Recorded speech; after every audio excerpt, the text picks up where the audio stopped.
आज अपन रेक्टिफायर को कल जहाँ पे छोड़ा था वहाँ से क्या करते हैं, आगे से स्टार्ट करते हैं। यदि किसी को डाउट हो तो आप प्रीवियस वीडियो में जाके देख सकते हो, ठीक है। तो अपन पढ़ेंगे यहाँ पे रेक्टिफायर में थोड़ा सा इसका बेसिक कॉन्सेप्ट क्लियर कर लें कि ये क्या हो गया, इनपुट वोल्टेज है, ठीक है। इनपुट वोल्टेज एसी में और अपन को चेंज किस में करना है, डीसी में कन्वर्ट करना है। डीसी में कन्वर्ट करने के लिए क्या लगा दिया, ट्रांसफर लगा दिया। अब इनपुट वोल्टेज किस में आ रहा है, एसी में आ रहा है, तो किस फॉर्म में होगा, something like EM sin omega T, ठीक है। लेकिन बीच में क्या लगा हुआ, ट्रांसफर लगा हुआ, तो ट्रांसफर क्या कर देगा, या तो बढ़ा देगा या कम कर देगा। कितना गुना, जैसे मान लीजिए इनपुट वोल्टेज की यहाँ पे कुंडली में फेरों की संख्या EM है, तो जो आउटपुट मिलेगा कहाँ पे, यहाँ पे इस जगह पे, तो वो कितना होगा, एन टाइम हो जाएगा किसका, जो इनपुट वोल्टेज आ रहा है। तो यहाँ पे अपन आई इन लिख सकते हैं EM sin ओमेगा टी, ठीक है। अब यदि अपन इसमें KVL अप्लाई करें, क्योंकि अपन को करंट तो चाहिए कि ना, तो करंट निकालने के लिए अपन क्या कौन सा लॉ लगाएंगे, KVL लगाएंगे। तो KVL लगाने से पहले जो यहाँ पे PN जंक्शन लगा हुआ है, यहाँ पे जो PN जंक्शन लगा है उसका रेजिस्टेंस ले लें अपन कितना, RP, ठीक है। और जो ट्रांजिस्टर लगा हुआ है उसका रेजिस्टेंस कितना हो गया, RT। और लोड जो प्रतिरोध है वो यहाँ पे दिखा रखा। कैसे क्यों लगाते हैं PN जंक्शन, पिछले वाले वीडियो में मेंशन कर रखा है, ठीक है।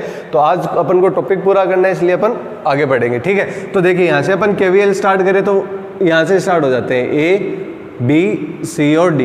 तो आई एक लूप बन गया जिसमें अपने करंट कंसीडर कर ली, कितनी कर ली, I कंसीडर कर ली। तो यहाँ से अपन KVL अप्लाई करेंगे तो I इंटू कितना हो जाएगा, RP किसका रेजिस्टेंस हो जाएगा, PN जंक्शन का, वापिस I इंटू RL किसका, लोड का। और यहाँ पे ट्रांजिस्टर भी लगा हुआ ना, ट्रांजिस्टर का जो रेजिस्टेंस है वो कितना ले लिया, RT ले लिया। तो प्लस I इंटू कितना हो गया, RT हो गया। RT का मतलब रजिस्टर ऑफ ट्रांजिस्टर। इसमें यहाँ पे यदि प्लस है तो यहाँ पे कौन सा रहेगा, माइनस रहेगा। तो जो वोल्टेज रहेगा वो कितना आ जाएगा, माइनस में। कितना आ जाएगा, माइनस में। इक्वल टू कितना आता है, 0। KVL क्या कहता है, सम ऑफ टोटल वोल्टेज कितना होता है लूप में किसी में, 0। तो यहाँ से अपन तीनों टर्म में से I क्या ले ले, कॉमन ले ले। I को क्या कर ले, कॉमन ले लें, तो I कॉमन हो जाएगा। और RP और RL मतलब जो जंक्शन PN जंक्शन का और ट्रांजिस्टर का उसको एक साथ लिख देते हैं। RP तो किसका हो गया, PN जंक्शन का, RT किसका हो गया, ट्रांजिस्टर का, और प्लस कितना हो गया, RL। अब इन दोनों को एक साथ देखना बेटा, इन दोनों को एक साथ अपन क्या लिख दें, कैपिटल R लिख दें। तो I की वैल्यू कितनी आ जाएगी, R प्लस RL। तो यहाँ से निकल गया कितना, VM। हमें वैल्यू किसकी चाहिए, I की वैल्यू चाहिए ना।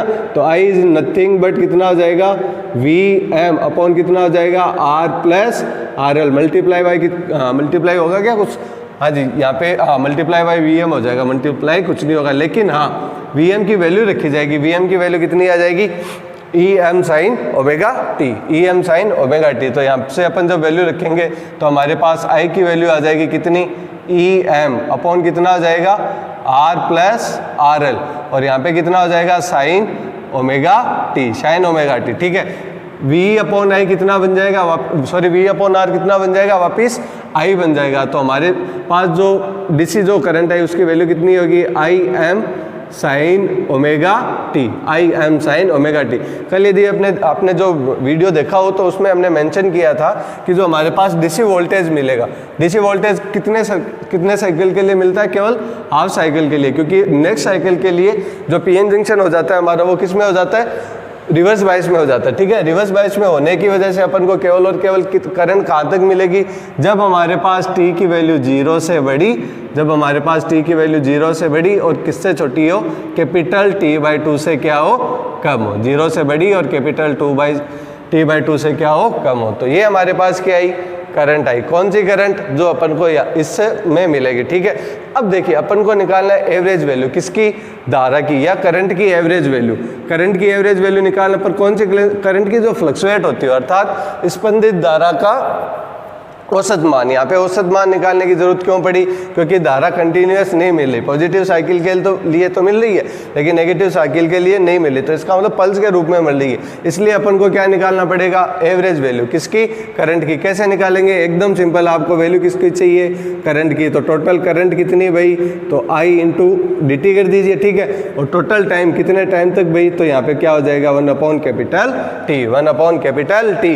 लेकिन यहाँ पे अपन इंटीग्रेशन की लिमिट कितनी, 0 टू कैपिटल T ले या 0 टू कैपिटल T/2 ले। तो कैपिटल T/2 तक लेंगे। क्यों लेंगे बेटा, क्योंकि जो करंट फ्लो होती है वो केवल और केवल पॉजिटिव साइकिल के लिए होती है, नेगेटिव में तो करंट फ्लो हो ही नहीं ना, तो इसलिए अपन कैपिटल टी नहीं लेंगे। अब देखिए आगे, ये वो टोटल टाइम है जहाँ तक अपन को करंट मिली, ठीक है। तो यहाँ से अपन आई की वैल्यू निकाल लें, आई एवरेज की वैल्यू कितनी आ जाएगी 1 कैपिटल टी, और आई की वैल्यू लिखी हुई है, आई की वैल्यू कितनी होगी I am sine omega T, 0 to t/2 हो जाएगा इंटीग्रेशन, यहाँ पे हो जाएगा small I am sine omega T, और मल्टीप्लाई किससे हो जाएगा डी टी से। अब क्या बना, इंटीग्रेशन बना, आई एम को क्या ले लीजिए बाहर ले लीजिए, तो आई एवरेज जो बनेगा वो कितना बनेगा आई एम अपॉन में कितना बन जाएगा टी, और साइन ओमेगा टी का जो इंटीग्रेशन रहता है वो कितना रहता है, वो रहता है माइनस कोस ओमेगा टी, और इंटीग्रेशन हो गया। अब लिमिट रखनी बाकी रहेगी, ठीक है। लेकिन इंटीग्रेशन की खास बात ये क्या आ जाएगा बटे में, तो यहाँ पे कितना बन जाएगा टी ओमेगा। देखो बेटा आगे इसको जब अपन सोल्व करेंगे तो आई एवरेज मतलब धारा का औसत मान कितना निकलेगा, आई एम अपॉन हो जाएगा ओमेगा टी, और कोस ओमेगा टी के लिए जब अपन वैल्यू लिखेंगे upper limit minus lower limit बोल दीजिए, या अपन क्या बोल सकते हैं सीधे, तो देखिए इसको अपन जब इंटीग्रेशन करेंगे तो अपर लिमिट तो कितनी आ गई, अपर लिमिट आ गई कैपिटल T/2, तो माइनस कोस ओमेगा T/2 ये लीजिए हो गया, और upper limit minus lower limit और माइनस प्लस, यहाँ पे कितना हो जाएगा कोस कितना हो जाएगा 0, ये लीजिए। ये पूरा सोल्व इसलिए करके बता रहा हूँ, कुछ एवरेज स्टूडेंट रहेंगे जिनको ये टर्म भी समझ में नहीं आ रही होगी, तो सारे स्टूडेंट क्या कर पाएंगे इसको समझ पाएंगे, इसलिए हम इसको सोल्व करके बता रहे हैं, ठीक है।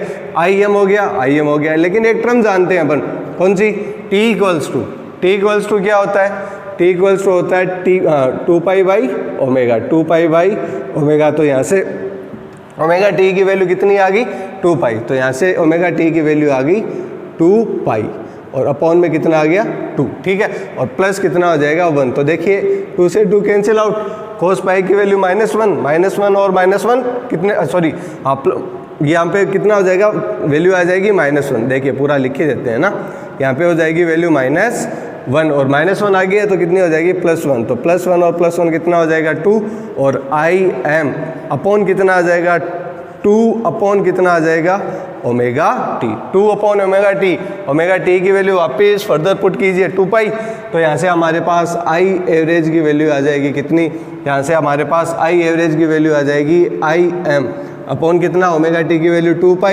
मल्टीप्लाई बाई 2, देखो ये वैल्यू आ गई आई एम अपॉन कितना हो गया पाई, तो ये हमारे पास किसकी वैल्यू आ गई, आई की वैल्यू आएगी। लेकिन अपन को तो वोल्टेज चाहिए, तो V equals to I R, उससे अपन क्या निकाल सकते हैं, वोल्टेज निकाल सकते हैं। देखो बेटा अब अपन निकालेंगे वोल्टेज। अब अपन को वैल्यू निकालनी है किसकी, VDC की, तो VDC की वैल्यू निकालने के लिए अपन को पहले किसकी वैल्यू निकालनी पड़ेगी, V equals to I R, तो आप इसको EDC भी लिख सकते हो, आई जो अभी हमने बनाया, ठीक है, इसको आई एवरेज भी बोल सकते हो। अब लोड में कौन सा रहेगा, RL ही रहेगा, क्यों, क्योंकि जो DC वोल्टेज मिलेगा वो अपन को कहाँ पे मिलेगा, यहाँ पे, तो अपन जो लोड वोल्टेज लेंगे वो कितना लेंगे, RL लेंगे। आई एम की वैल्यू, आई एवरेज की वैल्यू देखो, आई एम अपॉन कितना आया पाई मल्टीप्लाई बाई किससे, RL से, ठीक है बेटा। तो आगे देखो आई एम की वैल्यू हमने बनाई थी कितनी, आई एम की वैल्यू थी शायद EM upon R plus RL, ठीक है। अब मल्टीप्लाई किससे हो जाएगा, यहाँ पे RL हो जाएगा और यहाँ पे कितना हो जाएगा पाई हो जाएगा, तो ये वैल्यू आ जाएगी किसकी, EDC की। लेकिन किसके लिए ये वैल्यू आएगी, आपके एवरेज के लिए, किसके लिए आएगी ये वैल्यू आएगी एवरेज के लिए। अब अपन उसके बाद बढ़ेंगे रूट मीन स्क्वायर वैल्यू, अर्थात धारा का वर्ग माध्य मूल मान, तो उसको पढ़ने के लिए अपन को पहले धारा की वैल्यू निकालनी पड़ेगी। बात करते हैं किस पे, रूट मीन स्क्वायर वैल्यू पे, धारा का वर्ग माध्य मूल मान। तो पहले तो यही समझते हैं कि रूट मीन स्क्वायर वैल्यू क्या होती है। तो देखो रूट का मतलब अंडर रूट हो गया, ठीक है।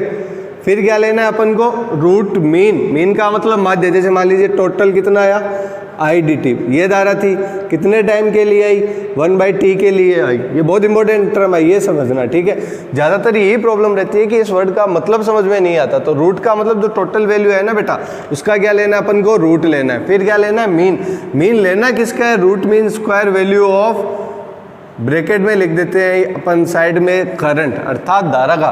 तो पहले तो क्या ले लिया, रूट ले लिया, फिर क्या लिया, mean I D T upon T. I D T का मतलब टोटल वैल्यू बटा टोटल टाइम। ठीक है, ये टॉपिक लेंथी है, 3 से 4 वीडियो हो सकते हैं, थोड़ा थोड़ा ही पढ़ाऊंगा एक दिन, लेकिन पूरा क्लियर करूंगा, पूरा एक एक स्टेप बाय स्टेप। हो सकता है केवल और केवल हाफ वेव रेक्टिफायर में 4 या 5 वीडियो में बनाऊं, लेकिन ये श्योर है ये पूरा होने के बाद आपको कोई भी एक भी टर्म है ना वो कंफ्यूज नहीं करेगी। ठीक है, थोड़ा सा लेंथी पढ़ाऊंगा बट ये पूरा क्लियर जरूर कर दूंगा। ठीक है, तो रूट मीन स्क्वायर वैल्यू में वापस देखिए, तो ये क्या हो गया, मीन दे रहा है। मीन कैसे दे रहा है, पिछले बार ये तो मीन निकाला था ना हमने इंटीग्रेशन करने के लिए, I D T equal to 1/t है ना, तो ये तो निकाल लिया मीन, फिर क्या ले लिया, रूट। अब क्या करना बेटा, अब क्या करना है, स्क्वायर। लेकिन स्क्वायर करना किसका है, स्क्वायर करना है करंट का। ठीक है बेटा, तो यहाँ पे स्क्वायर कर दीजिए किसका, करंट का। तो ये निकल गया हमारे पास सुंदर सा IRMS। बताओ आज के बाद प्रॉब्लम आएगी क्या IRMS में। देखिए स्क्वायर मीन और क्या ले लिया, रूट वैल्यू। अब करना किसका है, धारा का, तो आई की वैल्यू रख लीजिए। आई की वैल्यू हमने निकाली थी, आई बराबर निकाला था IM sine omega T, IM sine omega T. अब ये वैल्यू रख दीजिए और क्या कर लीजिए, सोल्व कर लीजिए। लेकिन हाँ, रूट अपन लास्ट में लेंगे, पहले अपन इसका क्या करते हैं, स्क्वायर और मीन वाला काम करते हैं, स्क्वायर और मीन वाला। तो यहाँ पे देखो रूट बाद में लेंगे, तो आई स्क्वायर की वैल्यू रखो, इसका स्क्वायर करेंगे तो आई स्क्वायर हो जाएगा IM स्क्वायर। देखो क्लास में हर प्रकार का स्टूडेंट बैठता है, सबको समझ में आए इसलिए ब्रीफली बता रहा हूँ। ऑफलाइन क्लास होती तो शायद मैं आपको समझा भी पाता। ठीक है, इसलिए मैं अभी हर एक चीज़ को पूरा ही बताऊंगा। ठीक है, तो आई स्क्वायर बराबर IM square sine square omega T. तो put the value of I square nothing but IM square sine square omega T, और ये क्या आ जाएगा 1/t। तो 1/t को वापस ले लीजिए बाहर,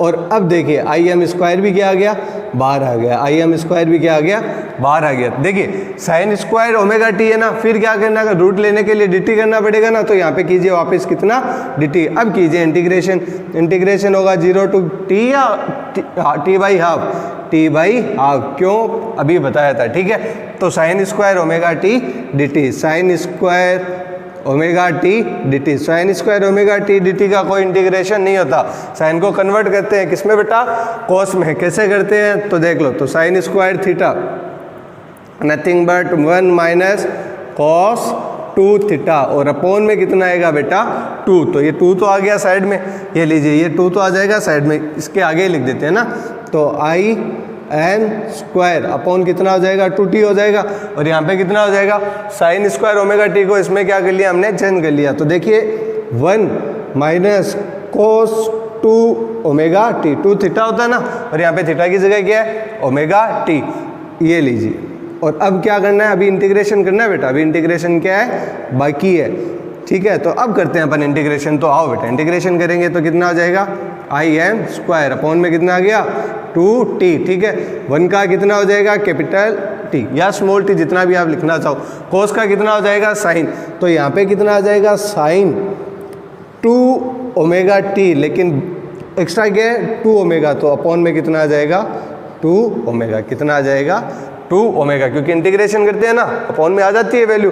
ठीक है, अब लिमिट रखो, कितने रखोगे 0 से t/2, 0 से t/2। तो वापिस यहाँ से स्टार्ट हो जाते हैं। देखिए IM स्क्वायर अपॉन कितना आ गया 2t चल रहा है, हाँ सर 2t चल रहा है, ये लीजिए t minus sine 2 omega t. 2 omega की वैल्यू कितनी होती है भाई 2π, ओमेगा टी की वैल्यू कितनी होगी 2π। तो यहाँ पे वैल्यू रखीजिए, यहाँ पे जब आप वैल्यू रखोगे तो ये तो वैल्यू हो जाएगी कितनी 2π, अपॉन में कितना आ रहा है, अपॉन में आ रहा है 2 ओमेगा, तो ये 2 से 2 क्या हो जाएगा कैंसिल आउट हो जाएगा, और बच जाएगा क्या कितना ओमेगा। ठीक है, ओमेगा बच जाएगा, और फिर अपन साइन 2π की वैल्यू, साइन 2π की वैल्यू कितनी होगी, इसका मतलब साइन होगी 360, 360 का मतलब हो गया यहाँ से स्टार्ट हो जाए तो वापिस यहीं पर भी आ जाए। इसका मतलब अपन इसको लिख सकते हैं, सर एक बार वीडियो पॉज करना, इसको थोड़ा मर्ज भी करना। देखो बेटा, अब अपन को क्या निकालना है, IRMS की वैल्यू पे काम करें ना, तो देखो यहाँ से t minus sine 2 omega t upon कितना आ गया 2 ओमेगा आ गया। ठीक है, तो देखो आओ अब ओमेगा टी की वैल्यू कितनी होती है, टी इज इक्वल टू 2π/ओमेगा, लेकिन अपन जब लिमिट रखेंगे तो 0 to t/2 रखेंगे ना, तो t/2 जब रखेंगे तो देखो यहाँ पे t की जगह क्या लिख दिया, t/2। चलिए ये भी लिमिट रख ही दीजिए, 0 वाला तो वैसे 0 ही हो जाना है, ठीक है। तो t/2 रखेंगे तो हाफ से तो हाफ कैंसिल आउट हो जाएगा, ठीक है। और साइन 2 ओमेगा टी बचा ना, ओमेगा टी क्या होता है, sine 2π, omega T equals to sine 2π, और साइन 2π की वैल्यू कितनी होगी, साइन 2π की वैल्यू निकाले तो कैसे निकाल सकते हैं, ये लीजिए 270 प्लस कितना कर दे 90, साइन 2π को अपन लिख सकते हैं 270 प्लस 90, तो ये 360 की वैल्यू हो जाएगी, है ना। तो 360 की वैल्यू में यहाँ से जब चेंज होगा साइन तो किस में आएगा, कोस में आएगा, और कोस 90 की वैल्यू कितनी होती है, 0। इसका मतलब इस टर्म की वैल्यू कितनी होगी, इस टर्म की वैल्यू होगी 0। तो बचा कितना, बचा केवल और केवल कितना, 2π बचा, और यहाँ पे कितना था 2t।